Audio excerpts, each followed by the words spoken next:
पहले मैं एक अखबार में देख रहा था, फलहान का एक आदिवासी जो है रिम्स में आया था, लेकिन भाषा की समस्या की वजह से रिम्स में इलाज नहीं करा पाया। कि पूर्व की जो शिक्षा मंत्री गीताश्री उरांव, जब वो हेमंत के ही समय में शिक्षा मंत्री थी, उन्होंने अपना स्टैंड क्लियर रखा था और उन्होंने विरोध किया था कि गठित नियमावली अनुसूची 1 में क्षेत्रीय जनजाति भाषा के यथास्थान में मगही, भोजपुरी, मैथिल को शामिल कर लिया गया है, जो पूर्णतः असंवैधानिक है। ये गीताश्री उरांव ने नोटशीट में लिखा था अपने विभाग के प्रधान सचिव को, और इन भाषाओं को हटाने की मांग इन भाषाओं को हटाने की बात उन्होंने की। अब आजसू की बात करें, स्थानीय नीति की बात करें, तो 2011 में अर्जुन मुंडा के मुख्यमंत्रित्व काल में सुदेश महतो के ही अध्यक्षता में स्थानीय नीति निर्धारित करने के लिए कमेटी बनाई गई थी, जिसमें सदस्य हेमंत सोरेन भी थे और बैजनाथ राम भी थे। 22 महीनों तक इस कमेटी की एक बैठक तक नहीं हुई। जब आरटीआई से हमने इस पर पूछा था, तब अंतिम समय में एक बैठक करने का प्रयास किया गया, लेकिन बैठक हुई नहीं। नमस्कार, मैं अशोक कुमार, मातृभूमि न्यूज़ से, और इसी संदर्भ में हम लोग आज आए हैं। हमारे समाज सेवी सुनील कुमार महतो जी के पास में, और शायद इनसे हम इस संदर्भ में कुछ बात करना चाहेंगे। सर, आपको क्या लगता है कि ये आंदोलन जो अभी किया जा रहा है विभिन्न पार्टियों के द्वारा, कि वहाँ पर बोकारो और धनबाद में जो है इन भाषाओं को शामिल नहीं करना चाहिए, तो इसमें आपकी क्या राय है? देखिए, ये आंदोलन स्वतःस्फूर्त है और वहाँ के गांव-गांव से लोग निकल के आ रहे हैं। कोई पार्टी इसमें आंदोलन नहीं कर रही है। अब वहाँ पर जब गांव-गांव में ये आंदोलन फैल गया है, लोग वहाँ से बच्चियाँ, औरतें निकल के आ रही हैं, तो जो राजनीतिक दल हैं वो अपनी राजनीतिक रोटी सेकने के लिए आगे आने की कोशिश कर रहे हैं। जिनके हस्ताक्षर से कैबिनेट में इनको द्वितीय राजभाषा का दर्जा 2018 में दिया गया, अब वही हस्ताक्षर अभियान चलाने की बात कर रहे हैं कि इनको बाहर रखा जाए। ये तो बिल्कुल बिन पेंदी के लोटे वाली बात है। यहाँ पे जब 2018 मार्च में 21 मार्च को जो कैबिनेट हुआ था, उसमें चंद्र प्रकाश चौधरी जी माननीय कैबिनेट मंत्री थे रघुवर दास की सरकार में। उसी में ये जो भोजपुरी, मैथिली, अंगिका को, मगही को द्वितीय राजभाषा दर्जा देने हेतु प्रस्ताव पारित किया गया था। उसके बाद गजट नोटिफिकेशन हुआ। तो अगर ये लोग इतने ही क्षेत्रीय भाषा के पैरोकार होते, झारखंड की भाषा संस्कृति से इनको मतलब होता, तो उन्होंने उसी कैबिनेट में इसका विरोध किया होता। लेकिन जब देख रहे हैं कि कोयलांचल में धनबाद बोकारो की धरती का एक एक युवा जाग गया है, लोग सड़कों पर विरोध में निकल गए हैं, तब ये राजनीतिक रोटी सेकने के लिए आ रहे हैं। इसमें और एक बात है कि एनडीए की सरकार, भाजपा और आजसू वालों ने इसे द्वितीय राजभाषा का दर्जा दिया, और कांग्रेस और यूपीए हेमंत सरकार के नेतृत्व में इसे नियुक्तियों में क्षेत्रीय भाषा के रूप में मान्यता के रूप में धनबाद और बोकारो जिलों में थोपने का काम कर रही है। ये भोजपुरी भाषा जो 27 देशों में बोली जाती है, एक देश मॉरिशस की राष्ट्रीय भाषा है, वो क्षेत्रीय भाषा कैसे हो सकती है? उसे झारखंड में क्षेत्रीय भाषा बनाया गया है। उसी तरह उर्दू भी अंतर्राष्ट्रीय भाषा है। उसे जो प्रथम पत्र है, जो नियुक्ति परीक्षा के लिए जो सिलेबस है, उसमें प्रथम पत्र में हिंदी और इंग्लिश के साथ उर्दू को रखा जाना चाहिए था। क्षेत्रीय भाषा के रूप में यहाँ की जो 9 मूल भाषाएं हैं, संथाली, मुंडारी, कुड़ुक, हो, पचपरगनिया, कुरमाली, खोट्टा, नागपुरी, यही हैं। ये झारखंड बनने के बाद 2004 में जो नोटिफिकेशन आया था,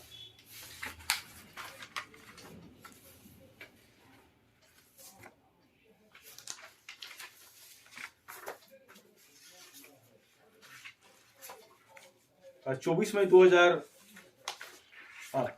मई 2004 को आया था। इसमें आप देख सकते हैं कि सिर्फ जो 9 भाषाएं हैं, यही झारखंड की क्षेत्रीय भाषाओं के रूप में इनको माना गया था।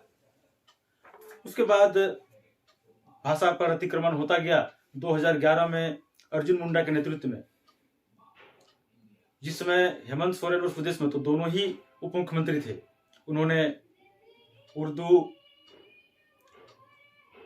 और उड़िया को द्वितीय राजभाषा का दर्जा दिया। 2018 में रघुवर दास फिर और 4 भाषाओं को लेकर के आए, भोजपुरी, मगही, मैथिली, अंगिका को। अंगिका तो खैर संथाल परगना में बोली जाने वाली भाषा है, उसको लेकर के हमारा कोई विरोध नहीं है। लेकिन भोजपुरी जो अंतर्राष्ट्रीय भाषा है, 27 देशों में बोली जाती है, एक देश की राष्ट्रीय राजभाषा है, उसको झारखंड की क्षेत्रीय भाषा बनाना कहीं से भी उचित नहीं है। अगर हम धनबाद बोकारो की बात करें, इतिहास पे भी अगर हम जाएं, तो ये मानभूम जो पुराना बंगाल का था, उसमें मानभूम जिला का एक पार्ट था धनबाद। वहाँ पे भी जो है जो भाषाएं, जो नन ट्राइब भाषाएं थी, उसमें हिंदी, बंगाली और कुरमाली थी। बाकी ये जो अभी जो जिन भाषाओं को यहाँ पे रखा जा रहा है, अब जाएंगे धनबाद के या बोकारो के किसी भी गांव में इसको बोलने वाले लोग नहीं है। ये तो जो प्रवासी आए हुए हैं, नौकरी करने के लिए आए हुए हैं, वो आपस में वो बोलते हैं भाषा, लेकिन उसको क्षेत्रीय भाषा का दर्जा देना कहीं से भी उचित नहीं है। सुनील जी, मैं आपके माध्यम से ये जानना चाहता हूँ कि जब लोग सरकार में रहते हैं तो क्यों नहीं आवाज उठाते हैं? क्या इसके पीछे उनकी कोई व्यवस्था होती है, या कोई सामाजिक कारण होता है, या राजनीतिक कारण होता है, क्या होता है? यही सवाल तो झारखंड का हर युवा जानना चाहता है कि जब चुनाव के वक्त जब विपक्ष में होते हैं तो मुद्दों को उठाते हैं। अभी वर्तमान सरकार को ही देख लीजिए, हेमंत सोरेन, जिस पार्टी के संविधान में ही लिखा हुआ है कि 1932 के खतियान के आधार पर यहाँ के लोगों को स्थानीयता की पहचान की, स्थानीय लोगों की पहचान की जाएगी और तृतीय एवं चतुर्थ वर्ग की नौकरियों में 100% नौकरी दी जाएगी। ये झामुमो के संविधान में लिखा हुआ है। और चुनाव के पहले भी ये लगातार हेमंत सोरेन और शिबू सोरेन कहते रहे हैं कि हम सरकार बनते ही 1932 के खतियान के आधार पर स्थानीय नीति तय करेंगे। आपको याद होगा 2013 में जब अर्जुन मुंडा के सरकार में हेमंत सोरेन डिप्टी सीएम थे, झारखंड मुक्ति मोर्चा वहां पर समर्थन दे रही थी, तो उन्होंने इसी को मुद्दा बनाकर झारखंड सरकार से, अर्जुन मुंडा की सरकार से समर्थन वापस लिया था कि अर्जुन मुंडा की सरकार 1932 के आधार पर स्थानीय नीति तय करने पर कोई कार्रवाई नहीं कर रही है। उसके बाद वो 22 महीनों तक सरकार में रहे, उन्होंने कुछ किया नहीं। उसके बाद दोबारा फिर सत्ता में आए हैं। सत्ता में आने के बाद भी आए हुए लगभग 25 महीने हो चुके हैं, 25 महीने हो गए, लेकिन कहीं भी कोई पहल नहीं की गई है। बल्कि जो थोड़े बहुत बैरियर थे पूर्व की सरकारों द्वारा बनाए हुए या पहले से जो चले आ रहे थे, उनको भी हेमंत सरकार खत्म करने का काम कर रही है। यहाँ तक कि जाति प्रमाण पत्र भी बगैर खतियान के बनेंगे। अब ये भाषाएं भी आ गई है, तो फिर यहाँ पे झारखंडी और जो बाहर से प्रवासी, दोनों में अंतर क्या रह गया है? तो जिस उद्देश्य को लेकर के भाषा संस्कृति की लड़ाई जो थी, जिसके लिए हमारे आंदोलनकारियों ने अपना बलिदान दिया, उसका क्या मतलब रह गया? कहने का मतलब प्रत्यक्ष या परोक्ष रूप से आपका यही कहना है कि ये झारखंडी भावनाओं के साथ खिलवाड़ करने की कोशिश की जा रही है। बिल्कुल, चाहे वो पार्टी जो झारखंड नामधारी पार्टियों को ही हम इसमें कहेंगे, क्योंकि झारखंडी जन भावनाओं को भुना करके ही सत्ता में आते हैं, चुनाव जीतते रहे, लेकिन चुनाव जीतने के बाद ये उन मुद्दों को जो है बक्से में बंद कर देते हैं। फिर जब चुनाव आता है तो फिर उन मुद्दों को उठाते हैं।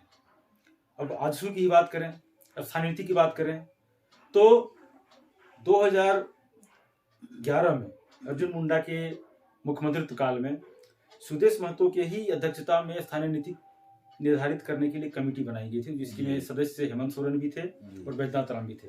22 महीनों तक इस कमेटी की एक बैठक तक नहीं हुई। जब आरटीआई से हमने इस पर पूछा था, तब अंतिम समय में एक बैठक करने का प्रयास किया गया, लेकिन बैठक हुई नहीं। उसके बाद हेमंत सोरेन मुख्यमंत्री बने, इन्होंने भी कमेटी बनाई, लेकिन उसकी कोई रिपोर्ट नहीं आई। रघुवर दास आने के बाद उन्होंने 30 साल का जो कट ऑफ 1985 का जो रखा, आपने देखा ही। उसके बाद हेमंत सोरेन और जेएमएम लगातार कहते रहे कि रघुवर दास की जो स्थानीय नीति है गलत है, हम सरकार में आते ही से बदलेंगे और 1932 का खतियान लागू करेंगे। लेकिन 2 साल हो गए, 25 महीने हो गए, सरकार इस दिशा में कोई पहल नहीं कर रही है, उल्टे बाहरी लोगों के लिए दरवाजे खोलती जा रही है। सर, आपको क्या लगता है कि ये क्षेत्रीय भाषाओं में मगही, अंगिका, भोजपुरी को शामिल होने पे कहीं ऐसा तो नहीं है कि ये आपने जैसे कहा कि इन भाषाओं को जो है शामिल किया जा रहा है, तो इन भाषाओं को शामिल अगर कर लिया जाता है तो इसके दूरगामी परिणाम के रूप में आप क्या देखते हैं? दूरगामी परिणाम तो बहुत ही भयावह होगा कि एक तो ऐसे ही यहाँ जो सरकारी नौकरियां हैं उसमें झारखंडियों का प्रतिनिधित्व बहुत कम है, ना के बराबर है। और कम से कम भाषा संस्कृति के आधार पर अगर उनको प्राथमिकता नहीं दी जाती है तो फिर जो सिस्टम में जो बैठे जो बाहरी लोग ही हैं उनके कारण हमारे लोग नौकरी में बहुत कम आ पाएंगे। दूसरी चीज कि आप सरकारी सेवाओं में देखेंगे, अभी कुछ दिन पहले मैं अखबार में देख रहा था कि ये कोल्हान का एक आदिवासी जो है रिम्स में आया था, लेकिन भाषा की समस्या की वजह से रिम्स में इलाज नहीं करा पाया।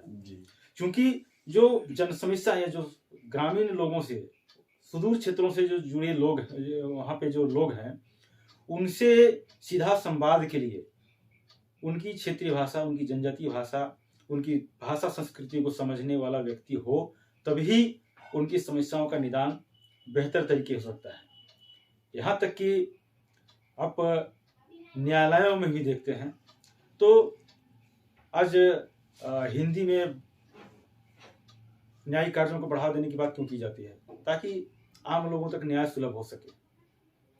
उसी तरह जो सरकारी जो कामकाज हैं, उसके जो कर्मचारी हैं, जो अधिकारी हैं, उनको यहाँ की भाषा संस्कृति समझनी होगी, उनको सीखनी होगी, तभी झारखंड के अंतिम व्यक्ति तक विकास की किरण को पहुंचाया जा सकता है। अंतिम सवाल सर मैं आपसे एक पूछना चाहूंगा, ये बहुत ही महत्वपूर्ण सवाल है कि आखिर ये कौन सी ऐसी बाध्यताएं हैं, जैसे अभी आपने कहा कि रघुवर दास के सरकार में हमारे आजसू के गिरिडीह सांसद वो भी कमेटी में थे जिस समय इसको प्रस्तुत किया जा रहा था, तो लोगों के पास में क्या बाध्यता होती है कि उस समय ये लोग जो है मुखर नहीं होते हैं, और जब एक ये जन आंदोलन खड़ा हो जाता है और उसके बाद जो है ये लोग जो है कि माइलेज लेने के लिए कभी हस्ताक्षर अभियान, कभी चक्का जाम, क्या आपको लगता है कि इसके माध्यम से जो है कि वो युवाओं को अपनी ओर आकर्षित करना चाहते हैं?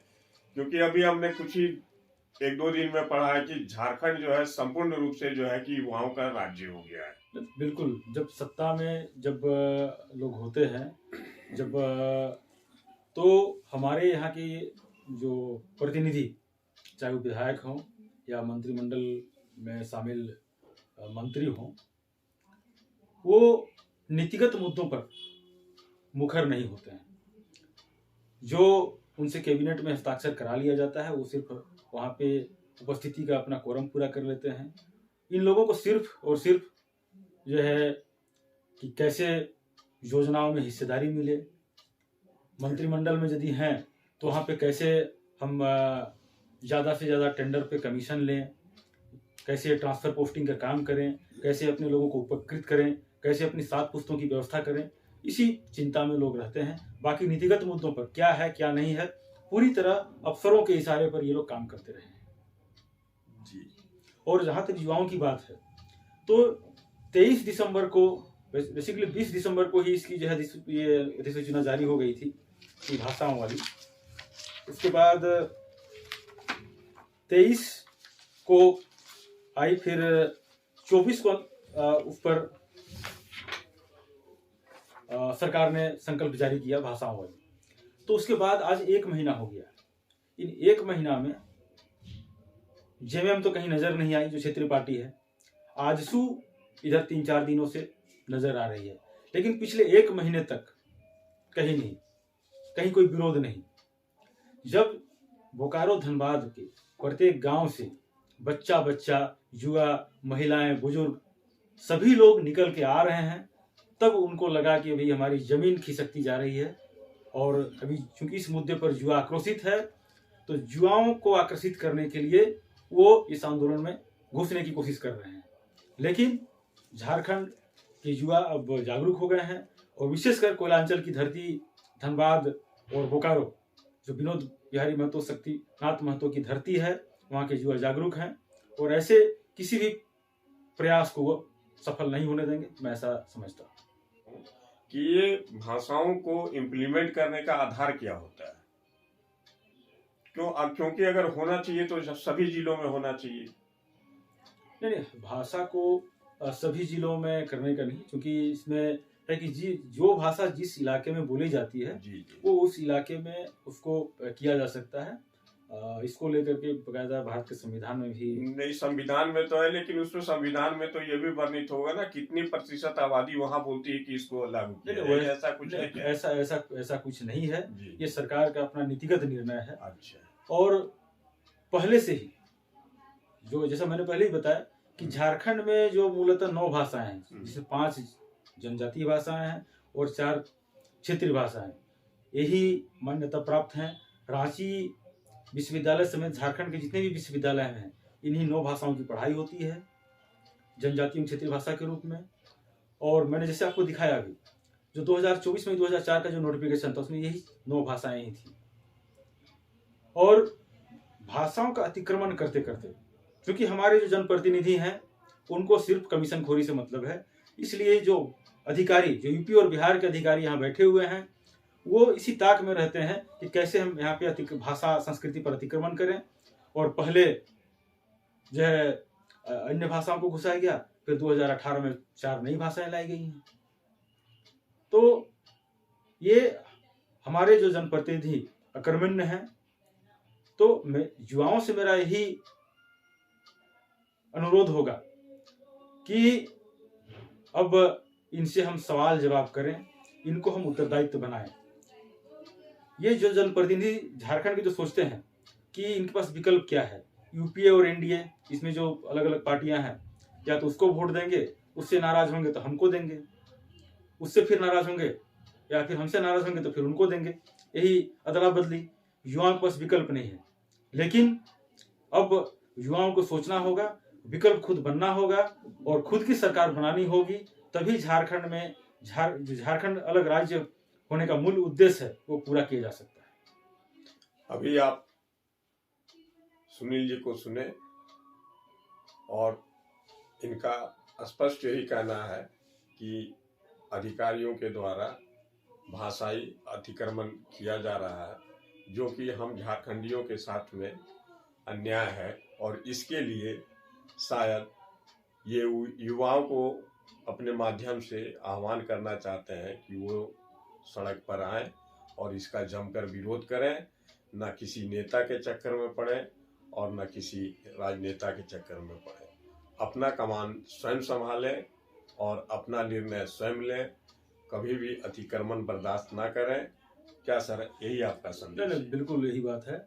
और एक चीज तो मैं कहना चाहूंगा कि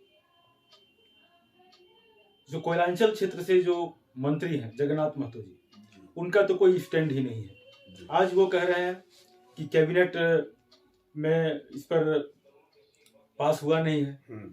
वो स्टेटमेंट फेसबुक में डाल रहे हैं कि कैबिनेट में आएगा तो क्या मैं टुकुर टुकुर ताकता रहूंगा। भाई, कैबिनेट में जब नहीं आया तो फिर ये निर्णय कैसे निर्णय जारी हो रहे हैं, इसे संकल्प कैसे जारी हो रहे हैं? क्या ये युवाओं के विरोध से पहले आपने क्या कभी विरोध किया? नहीं। बल्कि आपने खुद ही, आपका अखबारों में स्टेटमेंट आया है कि भोजपुरी, मैथिली, मगही को नियमावली शामिल करने के बाद पुनः विज्ञापन प्रकाशित किया जाएगा। अगर आपने नहीं कहा होता तो फिर ये प्रमुख अखबार हिंदुस्तान में छपी थी ये खबर, तो आपने तो खंडन भी नहीं किया। तो आपका कोई स्टैंड नहीं है। इस मामले में मैं कहना चाहूंगा कि पूर्व की जो शिक्षा मंत्री गीताश्री उरांव, जब वो हेमंत के ही समय में शिक्षा मंत्री थी, उन्होंने अपना स्टैंड क्लियर रखा था और उन्होंने विरोध किया था कि गठित नियमावली अनुसूची 1 में क्षेत्रीय जनजाति भाषा के यथास्थान में मगही, भोजपुरी, मैथिल को शामिल कर लिया गया है, जो पूर्णतः असंवैधानिक है। ये गीताश्री उरांव ने नोटशीट में लिखा था अपने विभाग के प्रधान सचिव को, और इन भाषाओं को हटाने की मांग इन भाषाओं को हटाने की बात उन्होंने की थी। तो जो यहाँ की भाषा संस्कृति है उसको लेकर के जिम्मेवार लोगों को, जिम्मेवार पद पर बैठे लोगों को स्पष्ट अपना जो है स्पष्ट दृष्टि रखनी पड़ेगी, तभी कुछ हो पाएगा। ढुलमुल रवैया रख करके हम झारखंडियों का आप बुरा ही करेंगे। क्षेत्रीय भाषा के मुद्दा पे बोलने के लिए सुनील सर आपका बहुत बहुत धन्यवाद। आप बने रहिए मातृभूमि न्यूज़ के साथ। मैं अशोक कुमार।